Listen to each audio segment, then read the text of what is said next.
এই, একদম আমার কাছে আসবে না। কেন? এলে কি করবে? এক দৌড় দিব। ওকে, দাও দৌড়, দেখি কতটা দৌড়াতে পারো। আর কতদিন এভাবে দৌড়াবে? যতদিন না তুমি আমাকে তাড়া করে বেড়াবে। কথাটা বলেই অমনি দিলাম দৌড়। আমাকে আর কে পায়? যেই দৌড় দিলাম তখনই খাট থেকে পড়ে গেলাম। কি ব্যাপার, আমি খাটে আসলাম কিভাবে? আমাকে তো মিম তাড়া করছিল। না, আর পারি না। এই মেয়ে তো আমার স্বপ্নের মধ্যেও ছাড়বে না।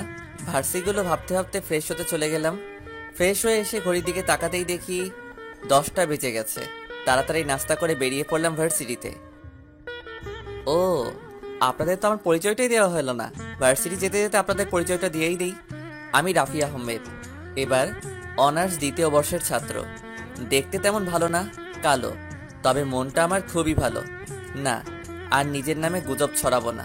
গেট দিয়ে ঢুকতে যাব ঠিক তখনই কেউ আমার কলার ধরে রাখছে, যার কারণে আমি সামনে এগোতেই পারছি না।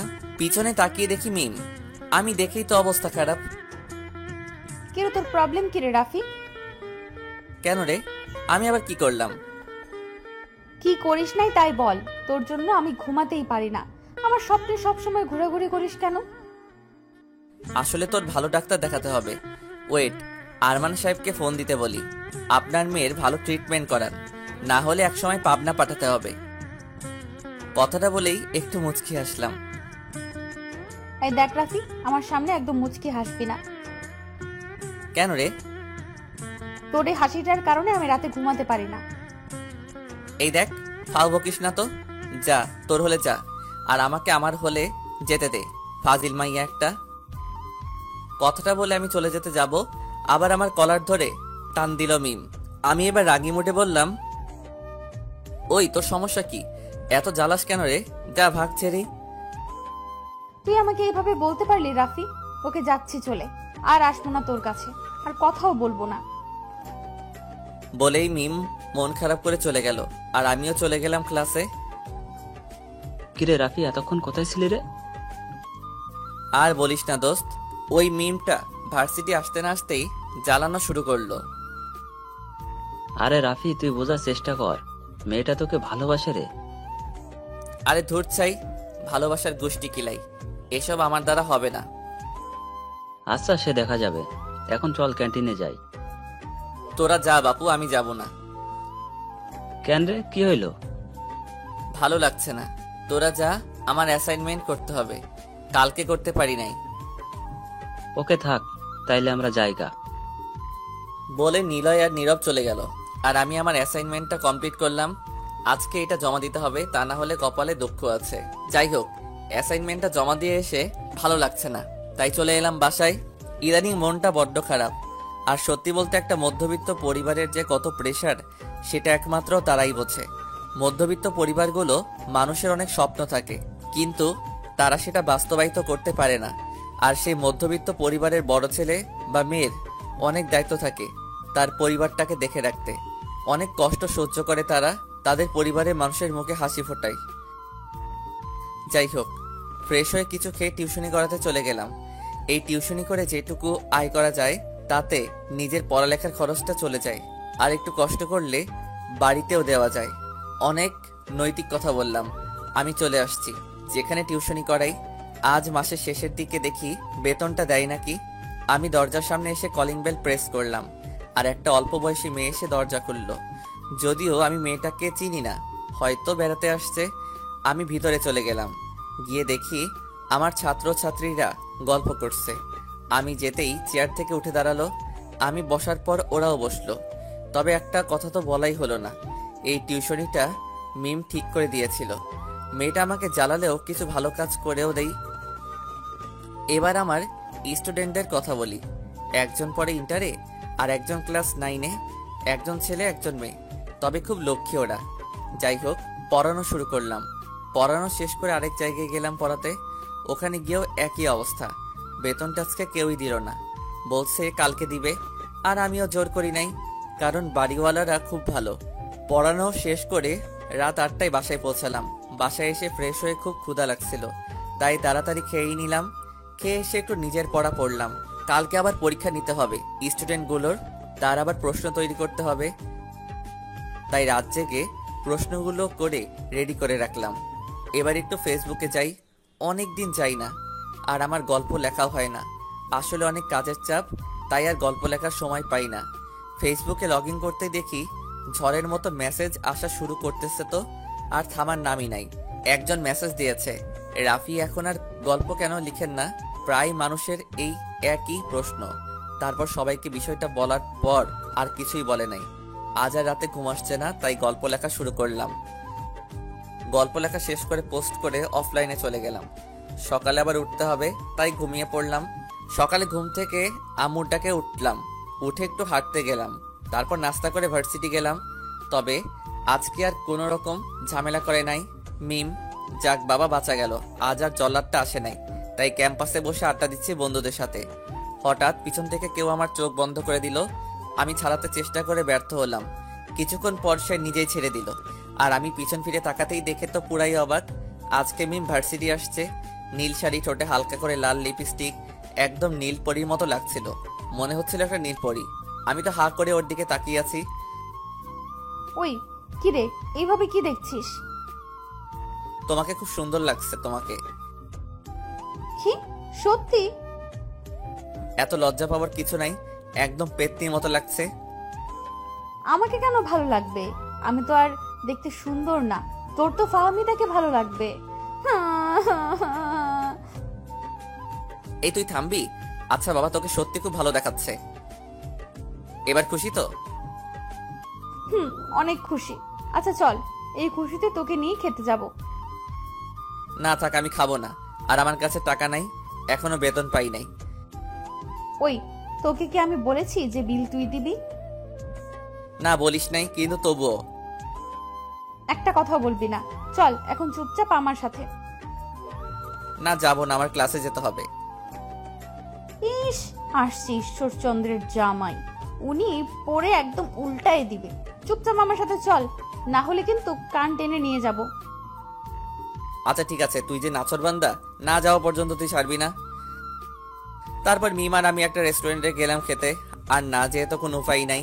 মেয়েটা খুবই জেদি, সহজে ছাড়বে না। ওকে আমি একটু ভয় পাই। যাই হোক, অনেক কথা বলে ফেললাম, এবার কাজের কথায় আসি। এই মিম, শোন না, বল। আমার কিছু টাকা লাগতো রে, তোর কাছে কি হবে? আছে, কিন্তু কত টাকা আর কেনই বা টাকা চাইতেছিস? তোকে আমি দিয়ে দিবনি পরে। কিন্তু কত টাকা লাগবে? খুব বেশি না, 500 টাকা হলে হবে। ওকে, আছে আমার কাছে। ধন্যবাদ দোস্ত। আচ্ছা এবার কোথায় যাবি তুই? চল আজকে একটু রিক্সা করে ঘুরে আসি। ওই মেন্টাল, রিক্সা ঘুরতে গেলে কত টাকা নষ্ট হবে ভেবে দেখছস? কোথাও যাওয়া লাগবে না, এখন তুই বাসায় যা, আর আমি ক্যাম্পাসে যাই। আমার একটা অ্যাসাইনমেন্ট জমা দেওয়ার বাকি আছে। অ্যাসাইনমেন্ট দিয়ে কি হবে? চল না এখন ঘুরে আসি। মিম, এবার কিন্তু বেশি হয়ে যাচ্ছে। হ্যাঁ। এই দেখ, কথায় কথায় কাঁদবি না তো, আমার রাগ হচ্ছে। আচ্ছা আমি যাচ্ছি, আর জ্বালাবো না। যখন আমি থাকবো না তখন বুঝবি। বলেই মিম চলে গেল। মনে হয় মেয়েটা খুব কষ্ট পাইছে। আসলে আমি ওভাবে বলতে চাই নাই। যাই হোক, পরে কল দিয়ে সরি বলে নিবনি। আমি ভার্সিটি গিয়ে অ্যাসাইনমেন্ট জমা দিয়ে বাসায় চলে এলাম। বাসায় এসে ফ্রেশ হয়ে খেয়ে দিয়ে পড়াতে চলে গেলাম। পড়ানো শেষ করে রাতে বাসায় আসলাম। ফ্রেশ হয়ে ফোনটা নিয়ে মিমকে একটা কল দিলাম। 3-4 বার রিং হওয়ার পর কলটা রিসিভ করলো। হ্যালো পেতনি। কি আপনি? আমি পেতনির বয়ফ্রেন্ড। সরি, আমি পরপুরুষের সাথে কথা বলবো না। ওকে বলা লাগবে না ভাই। ওই হারামি, ফোন রাখার জন্য এত ব্যস্ত হোস কেন? কি আর করব, এইমাত্র কেউ একজন বললেন যে তিনি নাকি পর পুরুষের সাথে কথা বলবে না, তাই। ওকে সরি, কি জন্য বল কল দিছস? তাই কইয়া ফেল। আসলে সকালের জন্য সরি। কোন ব্যাপারে? সকালে তোর সাথে খারাপ ব্যবহার করার জন্য। কোন খারাপ ব্যবহার? মিম, এবার কি বেশি হয়ে যাচ্ছে না? না, একদম বেশি হয়ে যাচ্ছে না। আচ্ছা যাই হোক, আমি দুঃখিত।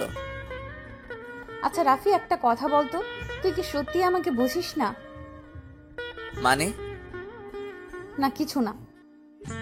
ও আচ্ছা, একটু বেলকনিতে আসতে পারবি? কেন রে? আসতে বলছি মানে আয়, অত প্রশ্ন করিস কেন? আচ্ছা আসছি। মিম এসে অমনি জোরে একটা চিৎকার দিল। আপনারা কি ভাবছেন মিম কেন চিৎকার দিল? তাহলে বলছি শুনুন।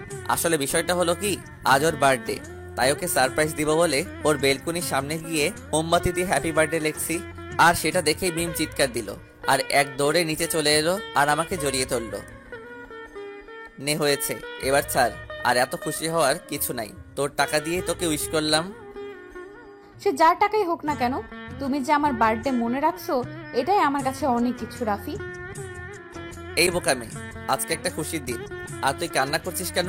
আর আমি তো তোর বন্ধু, বন্ধু হয়ে বন্ধুর পয়তা দিবস মনে রাখবো না তো কে রাখবে শুনি? আমার কথা শুনেই মিম হেসে দিল। আসলে ওকে হাসানোর জন্যই কথাটা বললাম। আর সত্যি বলতে মিমকে হাসলে খুব মায়াবী লাগে। মিম আবার আমাকে জড়িয়ে ধরলো।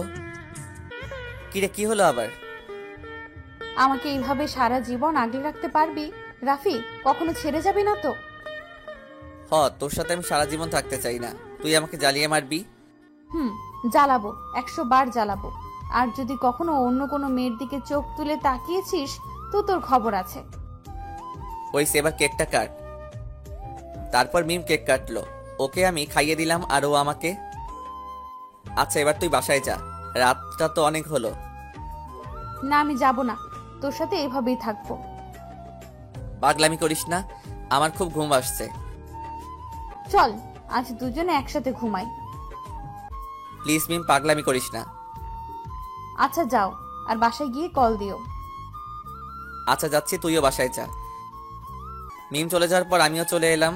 আর আমি যখনই আমার বাড়ির কাছে আসলাম ঠিক তখনই অন্য দিক থেকে একটা গাড়ি এসে আমাকে ধাক্কা দিল আর আমি দূরে গিয়ে ছিটকে পড়লাম। আর অন্যদিকে মিম আমাকে ফোনের পর ফোন দিয়ে যাচ্ছে, কিন্তু আমার ফোনটা তো রাস্তার পাশে পড়ে আছে। 1 বছর পর আমার কোমা থেকে জ্ঞান ফিরল। চোখ খুলে দেখি কারা যেন আমার পাশে দাঁড়িয়ে আছে আর আরেকজন মহিলা আমার পাশে বসে আছে। আমি চোখে ঝাপসা দেখছি, তখনই ডাক্তার এসে মহিলাটাকে বলল আসলে মাথায় অনেক আঘাত লাগার কারণে আর কোমায় থাকার জন্য সবাইকে একটু চিন্তা কষ্ট হচ্ছে। এতে চিন্তার কোনো কারণ নাই, কিছু সময় পর ঠিক হয়ে যাবে বলেই ডাক্তার চলে গেলেন। তারপর নার্স এসে আমাকে একটা কম পাওয়ারের ঘুমের ইঞ্জেকশন দিল আর আমি ঘুমিয়ে গেলাম। আর আমার যখন ঘুম ভাঙলো তখন রাত 10টা বাজে। ঘুম থেকে উঠে দেখি আম্মু আমার পাশে বসে আছে। আসলে ওই দিন অ্যাক্সিডেন্টের সময় আমার শরীরে অনেক আঘাত পাই আর সব থেকে বেশি আঘাত পাই আমার মাথায়, যার কারণে আমি কোমায় চলে যাই। আজকে এই দিনে আমি অ্যাক্সিডেন্ট করছিলাম আর আজকের দিনেই মিমের বার্থডে। আমি আর দেরি না করে মিমকে একটা কল দিলাম, কিন্তু ফোনটা বন্ধ বলল। অনেকবার ট্রাই করলাম কিন্তু কোনোভাবেই ফোন ঢোকাতেই পারছিলাম না। আর আমি বেশি চিন্তা করতে পারলাম না, কারণ মাথায় প্রচুর ব্যথা করছে। পরের দিন সকালে আমাকে হসপিটাল থেকে রিলিজ করে দেয়। আমি বাড়িতে এসে ভার্সিটির দিকে রওনা দিলাম। আর এতক্ষণে হয়তো সবাই জেনে গেছে আমি বাড়ি ফিরে আসছি। আমি ভার্সিটি ঢুকে ক্লাসের দিকে যেতে লাগলাম। ক্লাসের দিকে গিয়ে দেখি ক্লাসের দরজা বন্ধ, ভিতর দিয়ে লক করা। আমি দরজায় নক করতেই কে যেন এসে খুলে দিল। আর আমি ভিতরে ঢুকে যেটা দেখলাম, কোথা থেকে মিম এসে আমাকে জড়িয়ে ধরলো আর আমাকে কপালে মুখে চুমু খেতে লাগলো। রাফি তুমি ঠিক আছো? কেমন আছো? খুব মিস করছি তোমাকে। এই যে দেখো, আমি ভালোই আছি, তোমার রাফি ভালো আছে। আর এই পাগলি, তুমি কান্না করছো কেন? তুমি জানো না রাফি, তোমাকে খুব মিস করছি। তোমার জ্ঞান ফেরার আগে থেকে আমি হসপিটালে গিয়ে তোমার পাশে বসেছিলাম, কখন তোমার জ্ঞান ফিরবে। এই বোকামি, আমি তোমাকে ছাড়া কোথাও যাব না। আর ওই উপরে যিনি বসে আছেন উনি এত তাড়াতাড়ি আমাকে ওনার কাছে নিবে না। রাফি আমি আর তোমাকে হারাতে চাই না। আমিও চাই না তোমাকে হারাতে। কিরে মিম, এবার তো ছেড়ে দে। বেচারা সবে মাত্র ভার্সিটিতে আসলো, ওকে একটু রেস্ট নিতে দে। না আমি ওকে ছাড়বো না। আরে সবাই তোদের দিকে তাকিয়ে আছে, এবার তো ছাড়। আনিশার কথাতে মিম আমাকে ছেড়ে দিল। আচ্ছা রাফি, এখন কি অবস্থা তোর? এই তো ভালো। আচ্ছা চলো আড্ডা দেই। তারপর সব বন্ধুরা মিলে ক্যান্টিনে গেলাম। অনেকক্ষণ আড্ডা দেওয়ার পর লাঞ্চ করে আবার ক্যাম্পাসে গেলাম। আজ আর ক্লাস করলাম না, কারণ হঠাৎ করে আমার মাথা ব্যথা করছিল, তাই ওদেরকে বলে চলে এলাম। মিম আর আদনান আমাকে বাসায় এগিয়ে দিয়ে চলে গেল। বাসায় এসে ফ্রেশ হয়ে ঘুমাতে গেলাম। আমি যাওয়ার একটু পর আম্মু আমার রুমে আসলো। কি রে রাফি, ঠিক আছিস তো? আম্মু। আচ্ছা আম্মু, আমার মাথাটা একটু হাত বুলাই দিবে? আচ্ছা বাবা, দিচ্ছি, তুই ঘুমা। আম্মু মাথায় হাত বুলিয়ে দিয়ে দিচ্ছিল। কখন যে ঘুমিয়ে গেলাম নিজেও জানি না। ঘুম থেকে উঠেই দেখি একজন হাজির। আরে তুমি? আমি তোমার কথা শুনে দেখতে চলে এলাম। ও, ধন্যবাদ তোমাকে। এখন কেমন লাগছে রাফি? মোটামুটি ভালো। ও আচ্ছা রাফি, আমি এখন আসি, পরে আবার আসবো। বাই। ওকে যাও, আবার এসো কিন্তু। কি আপনারা অবাক হয়ে যাচ্ছেন যে এত সময় কার সাথে কথা বলছিলাম? তাহলে বলছি, ওর সাথে আমার ফেসবুকে পরিচয়। আমাদের ফ্রেন্ডশিপের 3 বছর পূর্ণ হলো। আর ওর নাম হলো শাহরিন সুলতানা আখি। ওর ব্যাপারে এখন এইটুকু জেনে রাখেন, আর জানার প্রয়োজন নেই। যাই হোক, শাহরিন চলে যাওয়ার পর ফ্রেশ হয়ে বসে আছি, তখনই মিমের ফোন। হ্যালো রাফি। বলো। আচ্ছা কালকে চলো কোথাও থেকে ঘুরে আসি। কোথায় যাবে? চলো কোথাও থেকে ঘুরে আসি, ভালো লাগবে তোমার। আর আমি এই 1 বছর কোথাও যাই নাই, তোমাকে নিয়ে কোথাও ঘুরতে যাওয়া হয় নাই। ও আচ্ছা, যাবো তাইলে। খাইছো তুমি? খাইছি। তুমি? না, খাই নাই, তবে খাবো কিছু সময় পরে। ও আচ্ছা, তাড়াতাড়ি খেয়ে নিও। আর খাবার খেয়ে ওষুধ খেতে ভুলে যেও না। আচ্ছা এখন রাখি রাফি, তুমি রাত জাগবে না, ঘুমিয়ে যাবে তাড়াতাড়ি। ওকে, তুমি যা বলবে তাই হবে। এবার রাখি তাইলে। ফোনটা কেটে দিয়ে খেতে গেলাম। খাওয়া দাওয়া শেষ করে ওষুধ খেয়ে ঘরে এসে শুয়ে পড়লাম। হঠাৎ মিমের কথা মনে পড়লো। আচ্ছা, মেয়েটা কেন আমার এত যত্ন নেয়? ও কি আমাকে সত্যি ভালোবাসে, নাকি আমার প্রতি বন্ধুত্ব এর দায়িত্ব পালন করে? কিন্তু ওর কাজকর্ম দেখে তো আমার প্রতি অনেকটাই দুর্বল। আচ্ছা, আমি ওকে নিয়ে তো ভাবছি কেন? তার মানে আমিও কি ওকে... না না না, এই আমি কি ভাবছি? আমি তো ওকে শুধুই আমার বন্ধু ভাবি। না, আর ভাবতে পারছি না, মাথাটা ব্যথা করছে। এবার ঘুমাতে যাব। সকালে আম্মুর ডাকে ঘুম ভাঙলো। কি রে সোনা, আর কত ঘুমাবি? এবার তো ওঠ। উঠছি আম্মু, তুমি যাও, আমি আসছি। বলেই আম্মু চলে গেল। আমিও ফ্রেশ হয়ে খেতে গেলাম। খাবার টেবিলে বসে সবাই মিলে খাবার খাচ্ছি, ঠিক তখনই আব্বু বলল, আচ্ছা বাবু, তোর আজকে একটা জায়গায় যেতে হবে, পারবি বাবা যেতে? কোথায় যাব আব্বু? একটা কাগজে একটা ঠিকানা লিখে দিল আর বলল এই ঠিকানায় যেতে। খাওয়া দাওয়া শেষ করে রুমে এসে ঠিকানা অনুযায়ী বেরিয়ে পড়লাম। 1 ঘন্টা পর ঠিকানা অনুযায়ী পৌঁছে গেলাম। এটা একটা কোম্পানি, চৌধুরী ইন্ডাস্ট্রিয়াল। আসতে পারি ম্যাম? আসো। এই, তুমি কি হাসিব ভাইয়ের ছেলে রাফি? জি ম্যাম। এই, তুমি আমাকে ম্যাম বলছো কেন? আমাকে আন্টি বলবে, কেমন? Okay ma'am. কি, আবার ম্যাম? ও দুঃখিত আন্টি। এই তো, এবার ঠিক আছে। আর যে জন্য তোমাকে এখানে ডাকলাম, আমার একজন ম্যানেজার লাগবে। শুনেছি তুমি খুব ভালো স্টুডেন্ট। তোমার আব্বু তোমার ব্যাপারে সব বলেছে, তুমি কি পারবে? কি বলেন আন্টি, আমি কি এটা সামলাতে পারবো? আমাদের পুরনো ম্যানেজার তোমাকে সবকিছু বুঝিয়ে দিবে। জি আন্টি। আর ঠিক তখনই মিমের ফোন। আমি ফোনটা কেটে দিলাম। কি হলো রাফি, কার ফোন ছিল? আমার এক বন্ধুর। কেটে দিলে কেন? রিসিভ করো। না আন্টি, আমি ম্যানেজ করে নিব। ওকে, তাহলে তুমি এখন আসতে পারো। কাল থেকে কাজে জয়েন করবে। ওকে আন্টি, আসি। আন্টির অফিস থেকে বেরিয়েই পাগলি মিমটাকে কল দিলাম।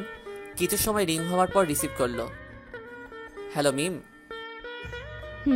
তোমাকে কত কল দিলাম, ধরলে না কেন? আমি একটা কাজে ছিলাম, তাই তোর কলটা রিসিভ করতে পারি নাই রে, সরি। ওকে ঠিক আছে, বিকেলে ঘুরতে যাওয়ার কথা মনে আছে? আছে, কিন্তু আজ না গেলে হয় না? না, যেতেই হবে, কোনো কথা শুনতে চাই না। আসলে খুব ক্লান্ত লাগছে তো তাই। ও আচ্ছা শোনো, বেশি সময় থাকা লাগবে না। ওকে ঠিক আছে, কখন বের হব? তুমি এখন কোথায়? এই তো বাসার কাছে চলে আসছি। আচ্ছা শোনো, বাসায় পৌঁছে ফ্রেশ হবে, তারপর লাঞ্চটা করে রেডি হয়ে থাকবে, আমি গাড়ি নিয়ে এসে তোমাকে নিয়ে যাব। আচ্ছা ঠিক আছে। মিমের ফোন কলটা কেটে দিয়ে ফ্রেশ হতে চলে গেলাম।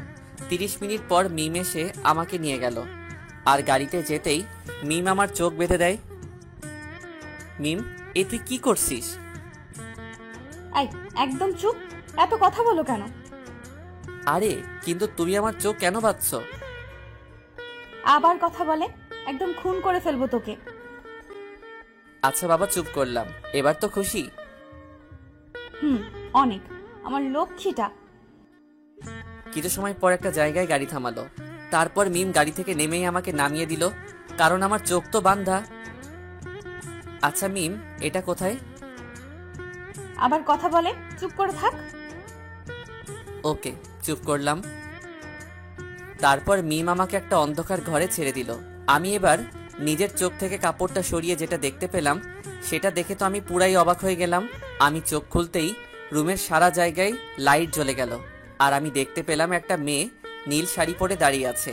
যেই না মেয়েটা ঘুরলো, আমি দেখেই তো ভূত দেখার মতো চমকে উঠলাম। মিম, তুই? আমি ছাড়া আর কেউ থাকবে নাকি? আরে তা নয়, কিন্তু তুই আমাকে এখানে কেন নিয়ে এলি? তখন দেখি আব্বু আম্মু সবাই এসে হাজির, আর বলতে লাগলো, happy birthday Rafi, happy birthday to you my princess, happy birthday to you দোস্ত, বলে আমার সব ফ্রেন্ডরা এসে আমাকে জড়িয়ে ধরলো। আচ্ছা, এবার কি কেক কাটবে নাকি? হো হ্যাঁ, যা রাফি, মিম মায়ের সাথে কেকটা কেটে আয়। আম্মুর কথা মতো গিয়ে মিম আর আমি কেক কাটলাম। প্রথমে আব্বু আম্মুকে খাইয়ে দিলাম, আর তারপর মিমকে খাইয়ে দিলাম। এরপর একে অপরকে কেক খাইয়ে দিলাম। তারপর অনেক মজা করলাম, পার্টি করলাম। হঠাৎ আমার মাথার ভেতরে একটা চক্কর দিল, মনে হলো মাথাটা বোধহয় ছিঁড়ে যাবে। আমি সাথে সাথে নিচে পড়ে গেলাম, আর মিম এটা দেখেই দৌড়ে চলে এলো, আর আমাকে ওর কোলের উপর নিয়ে মাথায় হাত বুলিয়ে দিতে লাগলো।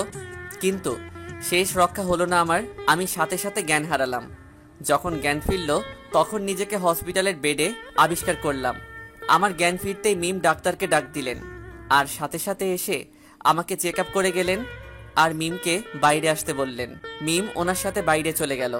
কিছু সময় পর মিম আমার কেবিনে আসলো, আর আমার পাশে বসে মাথায় হাত বুলিয়ে দিচ্ছে আর কান্না করছে। এই মিম, কি হয়েছে, কাঁদছো কেন? কই না, তো আসলে চোখে কিছু একটা পড়লো, তাই চোখ দিয়ে পানি পড়ছে। আচ্ছা ডাক্তার কি বললো? আরে ডাক্তার কিছুই বলে নাই, শুধু বলেছে যে তোমার একটু খেয়াল রাখতে বললো, আর কিছু ওষুধ লিখে দিচ্ছে, তোমাকে নিয়মিত খেতে হবে। কথাগুলো বলছে আর মিমের চোখ দিয়ে পানি অঝরে পড়ছে। আমি মিমের চোখ মুছে দিয়ে বললাম, এই পাগলি, কাঁদছিস কেন? দেখ আমি তো ঠিকই আছি, আমার তো কিছুই হয় নাই, তুই শুধু চিন্তা আর কান্না করছিস, বোকা মেয়ে একটা। ঠিক আছে। আচ্ছা শোনো, আমি ওষুধ আনতে যাচ্ছি, তুমি একটু ঘুমানোর চেষ্টা করো। কথাটা বলেই মিম কাঁদতে কাঁদতে কেবিন থেকে চলে গেল। আচ্ছা এবার আসুন, দেখি ডাক্তার মিমকে কি বলছেন। মিম, আপনার সাথে কিছু কথা বলার আছে। জি ডাক্তার, বলুন। দেখুন, রাফি সাহেবের অবস্থা বেশি একটা ভালো না। ওনার আগে অ্যাক্সিডেন্টের কারণে মাথা থেকে অনেক ব্লাড পড়ে গিয়েছে, তারপরে অনেক রক্ত লাগছিল ওনার। জি তারপর? ওনার মেন্টাল হ্যামারেজের কারণে মাথার নার্ভ স্লো কাজ করছে, যার কারণে ওনার মাথায় সমস্যা হচ্ছে। আর এইভাবে চলতে থাকলে কিছুদিন পর হয়তো আমরা রাফি সাহেবকে বাঁচাতে পারবো না।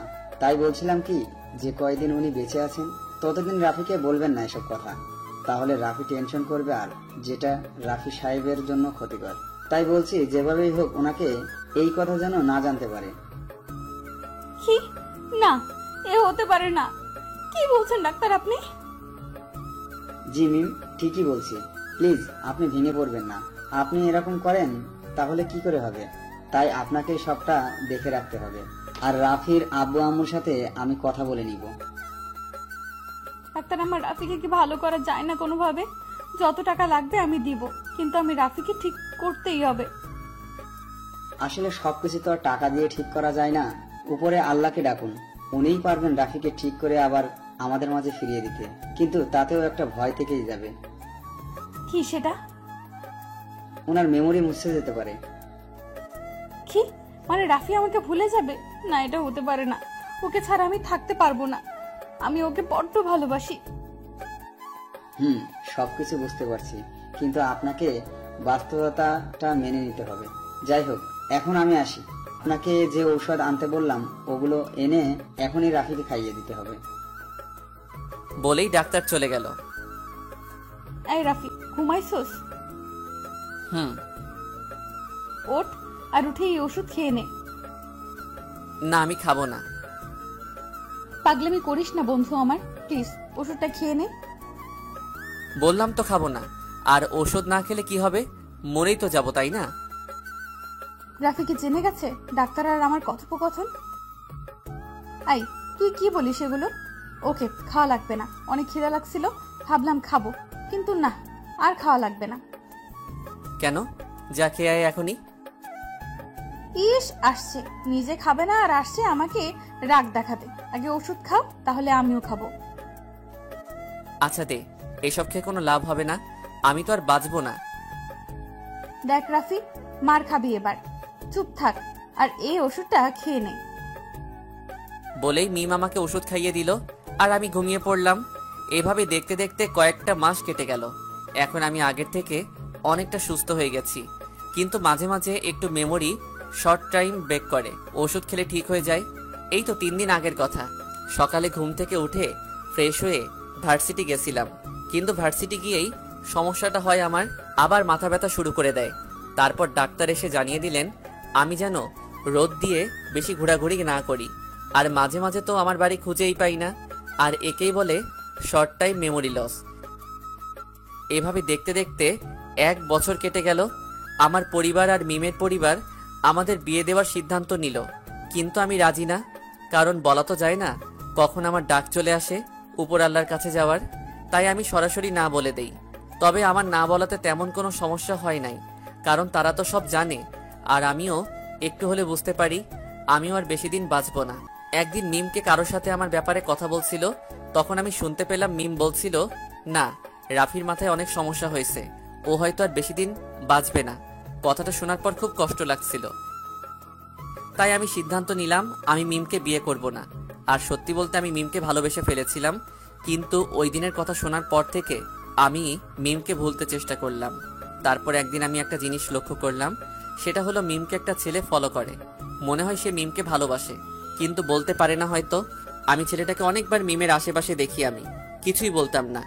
একদিন আমি একটা জিনিস করলাম, আর এটা শুনে তো মিম রেগে আগুন হয়ে গেছে। আমি সেই ছেলেটার সাথে গিয়ে দেখা করলাম, আর এই বিষয়টা মিম জেনে গেছিল। এই নিয়ে আমাকে অনেক বকা দিছিল।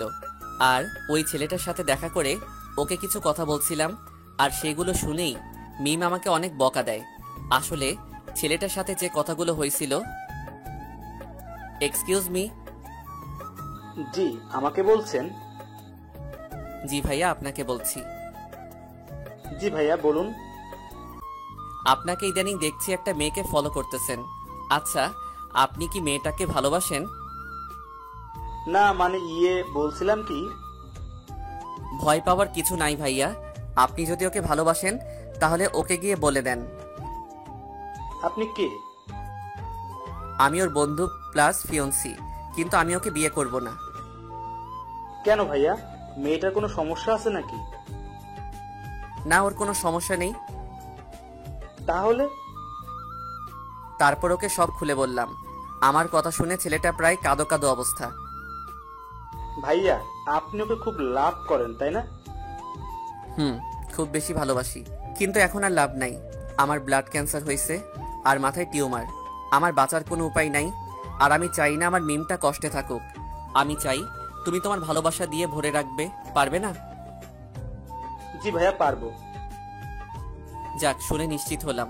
আচ্ছা, আপনার নাম কি ভাইয়া? আমার নাম রাহুল।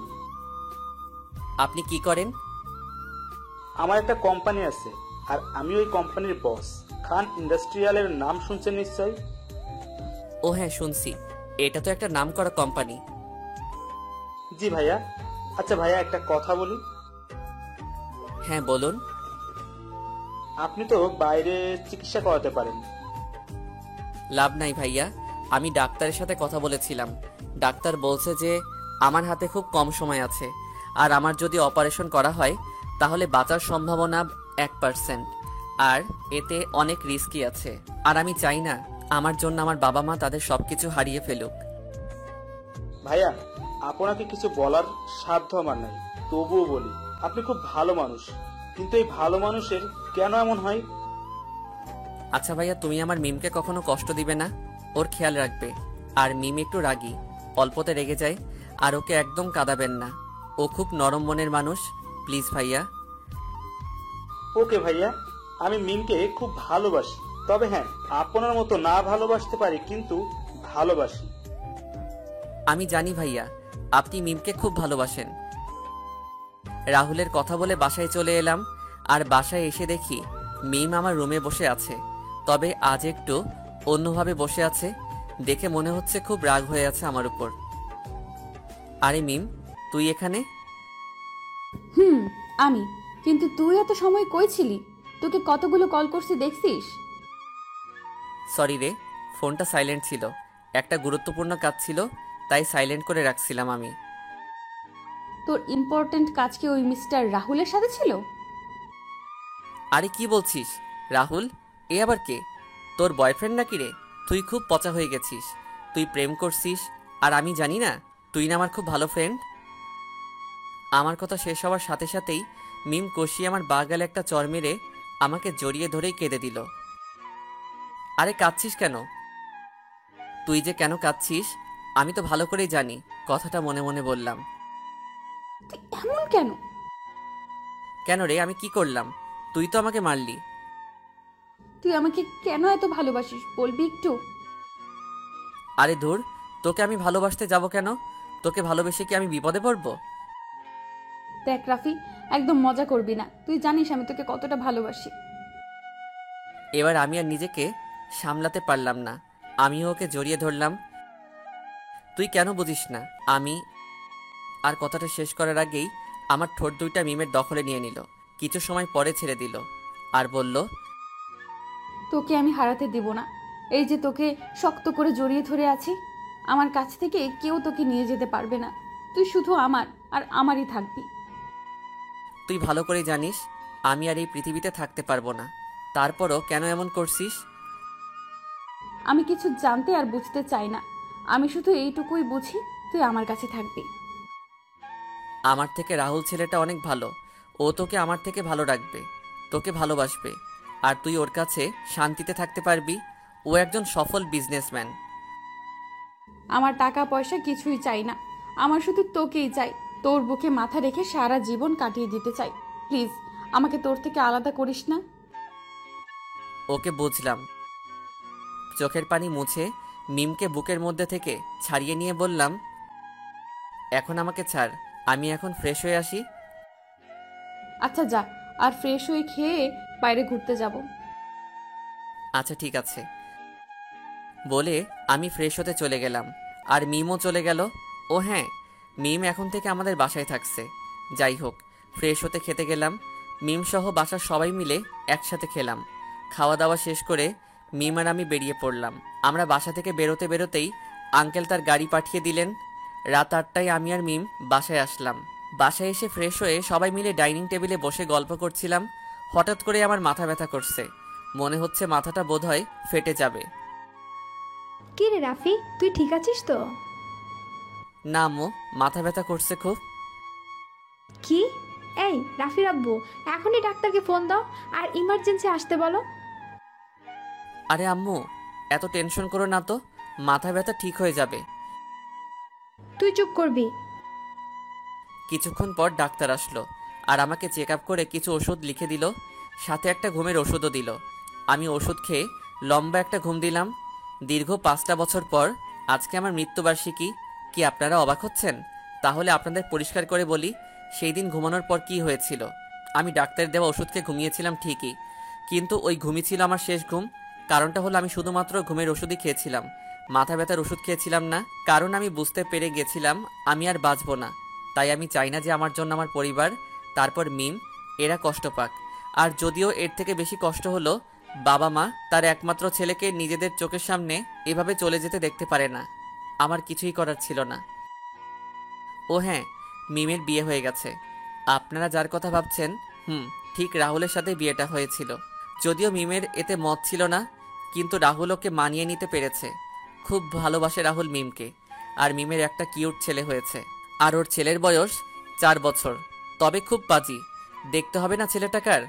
আর ওর নাম রাখছে রাফি আহমেদ। এই নাম রাখার পিছনে একটা কারণ আছে। কারণটা হলাম আমি। আমার স্মৃতিগুলোকে আঁকড়ে ধরে বাঁচার জন্য চলুন ওদের ঝগড়া উপভোগ করা যাক। আব্বু আব্বু দেখ, আম্মু আমার কাছে কথা বলতে না। লাফি মামা ছবি দেখে তাকিয়ে কান্না করতে। রাফি বাবা, তুমি আমার কাছে আসো, তোমার আম্মু একটু পরেই তোমার কাছে আসবে। আচ্ছা আব্বু, লাফি মামা তুতাই তাতে? তোমার রাফি মামা ওই আকাশে থাকে, আকাশের তারা হয়ে। ও আত্মা বুদ্ধি। এই তো আমার লক্ষ্মী ছেলে। আমি মারা যাওয়ার পর রাহুল আমার আব্বু আম্মুকে খুব কেয়ার করে। এখন তাদের ছেলে রাহুল আর আব্বু আম্মুও রাহুলের মাঝে আমাকে খুঁজে পায়। যাই হোক, অনেক কথা বলে ফেলেছি, এখন আসি।